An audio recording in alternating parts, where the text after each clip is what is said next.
Dictation start होगा 5 second के बाद। Get ready, start. कोरोना संक्रमण के तेज होते ही मास्क की वापसी हो जाती है।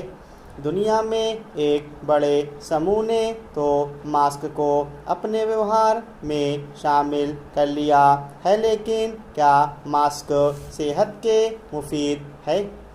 मास्क पहनने के प्रतिकूल प्रभावों पर गौर करने वाले 2168 अध्ययनों की एक व्यवस्थित समीक्षा में पाया गया है कि मास्क से खुजली, सिरदर्द और ऑक्सीजन की कमी सहित अनेक नकारात्मक स्वास्थ्य परिणाम सामने आए हैं।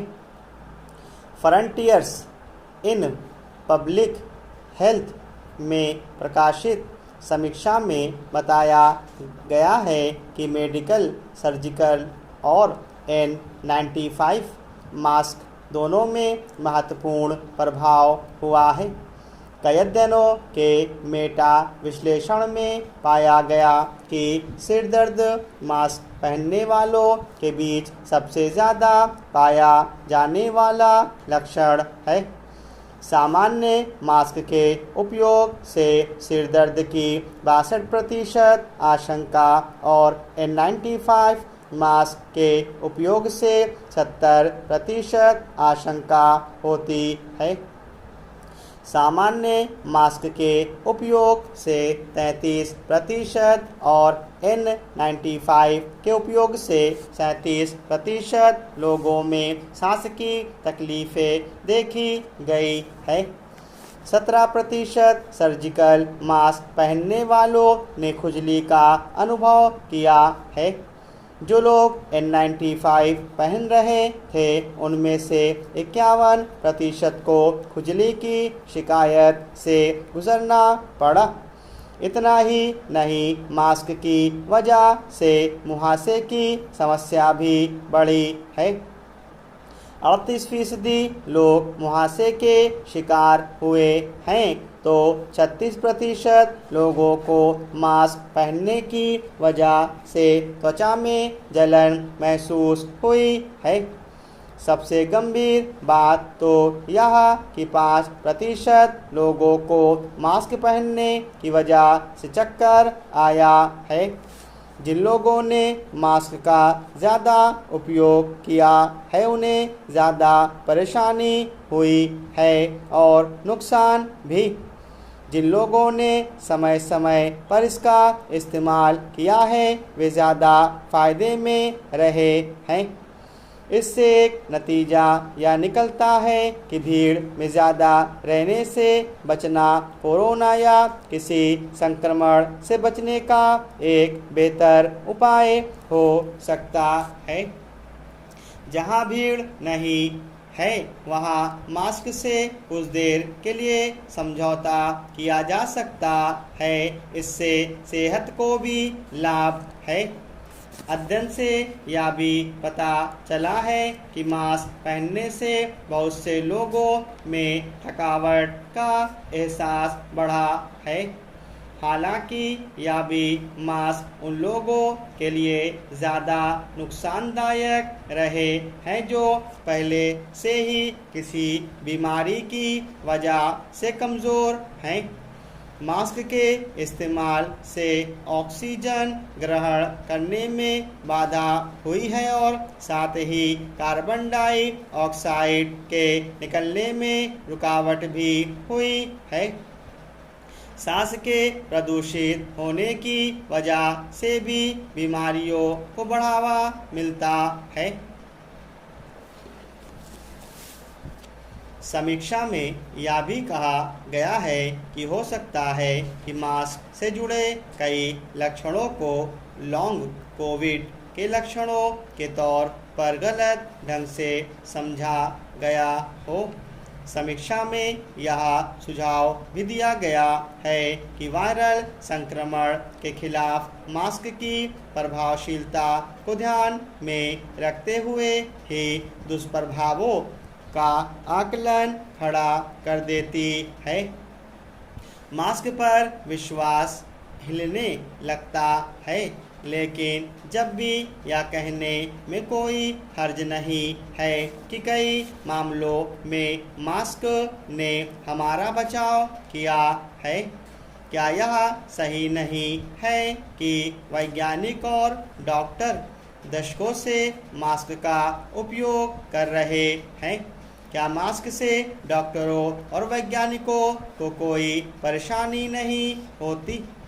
जिस स्तर का प्रदूषण या संक्रमण इन दिनों अनेक जगह दिख रहा है, उसमें मास्क बचाव का एक बेहतर तरीका है। हाँ, उसे लगातार पहनने के खिलाफ दलीलें ज़रूर पेश की जा सकती है, लेकिन उसकी ज़रूरत को पूरी तरह से खारिज कतई नहीं किया जा सकता।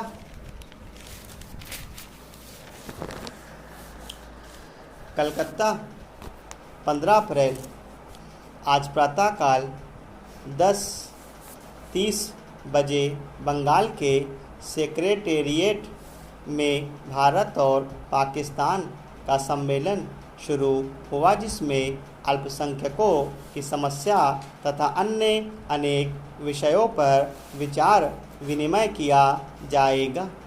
सहायता व पुनर्वास मंत्री श्री क्षितीश चंद्र नियोगी के नेतृत्व में भारतीय प्रतिनिधिमंडल में निम्न महानुभाव शामिल हैं: डॉक्टर श्यामा प्रसाद मुखर्जी, उद्योग व सप्लाई मंत्री। पश्चिमी बंगाल के प्रधानमंत्री डॉक्टर विद्याचंद्र राय। श्री गोपीनाथ बारदोलोई, प्रधानमंत्री आसाम। श्री प्रकाश, पाकिस्तान स्थित भारत के हाई कमिश्नर।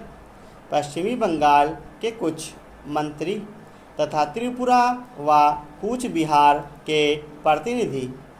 अर्थमंत्री श्री गुलाम मोहम्मद के नेतृत्व में पाकिस्तान के प्रतिनिधिमंडल में निम्न सदस्य शामिल थे: ख्वाजा नाजिमुद्दीन, प्रधानमंत्री पूर्वी बंगाल।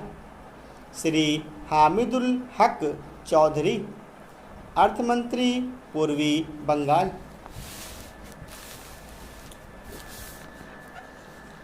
आज हमारा देश दो हिस्सों में बढ़ चुका है: नकली देशभक्त और असली देशभक्त। मतदाताओं को असली देशभक्त को पहचानना होगा। उन्हें अपने असली मसीहा को पहचानने में गलती नहीं करनी चाहिए।